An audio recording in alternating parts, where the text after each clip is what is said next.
Sa mga adik sa Mobile Legends dyan, hanggat sa hindi lumuluwa ang mata, tuloy ang laro. Hanggat sa hindi namamaga ang mata, email ng email. Ang kailangan mo kasi dyan, pagpuyatan mo para tumaas ang rank mo. Di ba? Laruan mo ng Mobile Legends mga 1 week, walang tulog-tulog, panigurado mythic ka na rin. Tapos anime ka na rin. Yung dugo mo, kalimitan puti na. Pati yung mata mo magiging puti na rin yan. Pagkagising sa umaga, email agad.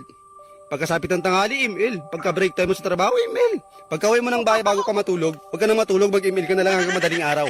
Ha? Para puyat na puyat ka. Para maga na maga yung mata mo talaga. At least, hindi man tumaas yung rank mo, tumaas naman yung ano mo, yung eyebag mo. Dapat kasi niyan, nakapokus ka lang sa Mobile Legend. Kahit na may trabaho ka, mag-Mobile Legend ka pa rin. Para tanggalin ka na sa trabaho mo. Ha? Yung iba nga kapag naglaro ng Mobile Legend, talagang may kasamang puso . Kahit na inaaway na ng asawa, tuloy pa rin ang laro. Anong asawa-asawa? Mobile Legend to, asawa ka lang. Oh, marami akong kilalang ganyan. Mobile lang ng mobile hanggang madaling araw.